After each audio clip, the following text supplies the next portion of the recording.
दिनों एक खबर आई थी कि सिनेमा खोलने की बात पे गौर हो रहा है।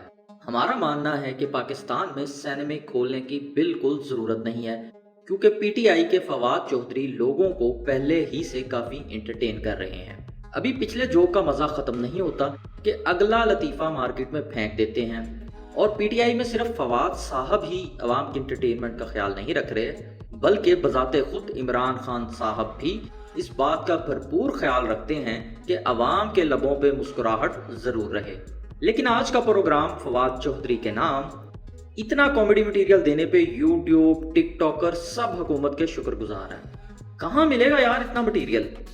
अब देखिए, फवाद चौधरी साहब फरमाते हैं कि 1 करोड़ नौकरियों का वादा पूरा हो चुका है। बात इससे कहीं आगे चली गई है। मुख्तारिया गल वध गई है, हुकूमत दसती नहीं गई। लेकिन इस दफा हुकूमत ने पहले ही बता दिया है ताकि सनद रहे और बवक्ते जरूरत काम आए। फिगर कम है ना ज्यादा, पूरा 1 करोड़। हाँ, उन्होंने ये वजाहत नहीं की कि 1 करोड़ बंदा नौकरियों पे लगा है या फारिग हुआ है। ये वजाहत भी हो जाती तो जरा समझने में आसानी हो जाती, क्योंकि अभी कुछ दिन पहले की खबर के मुताबिक एक लम्स का तालीम याफ्ता शख्स बेरोजगारी से तंग आकर बयानी बेचता हुआ पाया गया। खुद तहरीक इंसाफ के दफ्तर से भी लोगों के फारिग किए जाने की इत्तला मौजूद है। तो कौन खुशनसीब लोग हैं जो इन करोड़ नौकरियों से फैज याब हो चुके हैं। इतना तो कहा जा सकता है कि इन लोगों में कम से कम फयाजुल हसन चौहान साहब तो शामिल नहीं हैं, जो हाल ही में अपनी नौकरी से फारिग हुए हैं। इमरान खान साहब के बकौल उस्मान बुज़दार ने इतने काम किए हैं जो किसी को नजर नहीं आए। तो हो सकता है हुकूमत की इसी पॉलिसी के तहत नौकरियां भी वैसे दी जा चुकी हों, लेकिन हम लोगों को उस्मान बुज़दार साहब के कामों की तरह नजर ना आ रही हों। अवाम की नजर कमजोर होने का भी मसला हो सकता है, वरना हुकूमत ने तो अपना फर्ज अदा कर दिया है। मसला यकीनन अवाम की तरफ से आ रहा है, जिन्हें ये नौकरियां नजर नहीं आ रही। मामू का बेटा कामरान, जो कि सऊदीया में नौकरी छोड़ के हर दूसरे हफ्ते पाकिस्तान आता रहा है, और पीटीआई के तकरीबन हर अकाउंट से इसका महीने 2 महीने के बाद ऐलान भी हमारी नजरों के सामने घूमता रहा है। अगर आपको इसके अलावा किसी को नौकरी मिलती ना दिखाई दे रही हो, तो आप किसी अच्छे से डॉक्टर से अपनी नजर चेक करवाएं। जैसे महकमा मौसमियात वाले कहते हैं कि रमजान का चांद पैदा तो हो गया है, लेकिन इसको देखना अभी मुमकिन नहीं है। लेकिन फिर भी कुछ लोगों को हर दफा वो चांद जिसे देख पाना भी मुमकिन नहीं होता नजर आ जाता है। बिल्कुल इसी तरह नौकरियां पैदा तो हो चुकी हैं, बंदे भी रखे जा चुके हैं, लेकिन अभी इनका देख पाना आम आंख से मुमकिन नहीं। इसलिए ये नौकरियां आम आवाम की नजरों से ओझल हैं। लेकिन कुछ पीटीआई के मद्दाहीन या फैंस ऐसे हैं जिनको वो नौकरियां नजर आ रही हैं। नजर की बात है जी। बाकी आम आवाम फिलहाल इंतजार करें। जैसा कि कहा जाता है कि हुस्न देखने वाले की आंखों में होता है, बिल्कुल वैसे ही ये नौकरियां देखने वालों की आंखों में पाई जाती हैं। फवाद साहब में खूबी और भी है, ये बेहतरीन नुमाइंदे तो हैं ही, साथ ही इकोनॉमी के माहिर, सोशियोलॉजिस्ट, माहिर कानून, माहिर तिब, माहिर जंगलात, माहिर बसरियात, माहिर साइंस, माहिर मौसमियात, गर्जिया के हर इजाद और गैर इजाद शुदा चीज के माहिर भी हैं। हर चीज पे अपनी राय का इजहार करना ये जरूरी समझते हैं, राय का अलबत्ता दुरुस्त होना जरूरी नहीं। अगर आपको याद हो, ये वो माहिर पायलट हैं जिन्होंने दुनिया की सबसे सस्ती हेलीकॉप्टर राइड मुतारफ करवाई थी, जिसमें खर्च सिर्फ 55 रुपए फी किलोमीटर आता था। पूरी दुनिया ने ये बात सुन के फौरन पाकिस्तान के वीजे लगवाने शुरू कर दिए थे कि अपना हेलीकॉप्टर राइड का शौक तो कम से कम पूरा किया जा सके। इसी बहाने ही बैरून मुल्क पड़े 200 करोड़ डॉलर हमारे मुल्क में आने थे।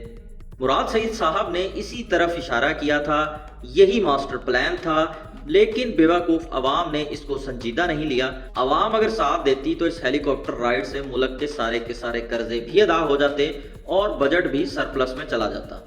नाकदरी अवाम ने गल हाथ से छिपा ली और इनकी कदर न की, सो मामला ठप हो गया। जैसा कि आपको बताया जा चुका है कि फवाद साहब हर फन मौला हैं। हम ये लिस्ट में ये चीज ऐड करना भूल गए कि ये एक अच्छे पहलवान भी हैं। वैसे तो इस लिस्ट में फिरदौस आपा का नाम भी आता है, लेकिन इस पर बात फिर किसी दूसरी वीडियो में करेंगे। आज का प्रोग्राम हम पहले ही फवाद चौधरी साहब के नाम कर चुके हैं।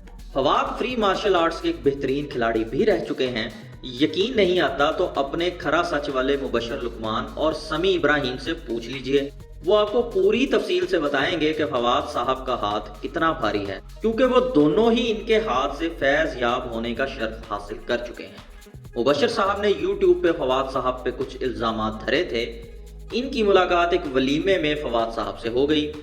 وہاں فواد صاحب نے معاملہ اپنے ہاتھ میں لینے کا فیصلہ کر لیا اور معاملہ ہاتھ میں لیتے لیتے مبشر لقمان کو ہاتھ دکھا دیا۔ نتیجہ یہ نکلا کہ معاملہ گرم، جبکہ مبشر صاحب کے گال لال ہو گئے۔ اس سے پہلے کہ بات آگے بڑھتی، ساتھیوں نے بیچ بچاؤ کرا دیا۔ کچھ لوگوں نے اس واقعے سے بھی عبرت نہیں پکڑی اور ابھی بھی یوٹیوب پہ فواد صاحب کی چغلیوں سے باز نہیں آ رہے۔ خیر، ویلے لوگوں کا کام ہی ہوتا ہے۔ فواد صاحب چونکہ ماہر پٹرولیات بھی ہیں، لہٰذا انہوں نے پٹرول کی بلند قیمتوں پہ بھی ہمیں اہم بات سے آگاہ کرتے ہوئے فرمایا ہے کہ پاکستان میں تیل کی قیمتیں دیگر ممالک سے کہیں کم ہیں۔ مولا شان بلند رکھے، اگر حکومت کی بہترین پالیسیوں کی وجہ سے ہمیں دنیا میں سب سے کم قیمت پٹرول مل رہا ہے، تو کیوں نہ وہ دوسرے مہنگے پٹرول والے ممالک کو ایکسپورٹس کر کے ڈالرز کما لیے جائیں۔ کیا خیال ہے فواد صاحب؟ مراد سعید والے منہ پہ مارنے والے ڈالرز تو پتہ نہیں کب آنے ہیں۔ اس سنہری موقع سے آپ فائدہ کیوں نہیں اٹھا رہے؟ فواد صاحب ایک بہترین روسٹر بھی ہیں، روسٹنگ پہ آئے تو بھائی سب کے چھکے چھڑا دیں۔ یہ یوٹیوب کے کل کے لونڈے ان کے آگے کیا بیچتے ہیں؟ انڈیا نے چندریان کا تجربہ کیا، ناکام ہوا، یہاں سے فٹ فواد صاحب نے موقع دیکھ کر چوکا مار ڈالا۔ اپنا کام چھوڑ انڈیا پہ تبصرے نے پہلے سے غصہ ہوئی عوام کو مزید غصہ دلا دیا۔ ان کو خوب آڑے ہاتھوں لیا گیا کہ جناب آپ نے سائنس کی وزارت لے کر کون سا مریخ فتح کر لیا ہے جو آپ اپنا کام چھوڑ کر دوسروں کا مذاق اڑا رہے ہیں۔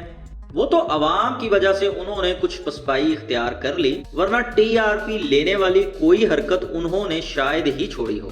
ابھی تک کا ہمارا مشاہدہ یہ رہا ہے کہ فواد صاحب ہر کام کے ماہر ہیں، سوائے اس کے جو ان کے اصل میں ذمہ لگا ہوا ہے، یعنی کہ حکومت اور گڈ گورننس۔ اس میں یہ فی الحال کامیاب نہیں ہو سکے۔ باقی ان کی کرامتیں جا بجا بکھری ہوئی نظر آتی ہیں۔ ہر حکومت کے ہاتھوں تنگ بندہ روتے روتے بھی ہنس رہا ہوتا ہے۔ یہ کرامت نہیں ہے تو اور کیا ہے؟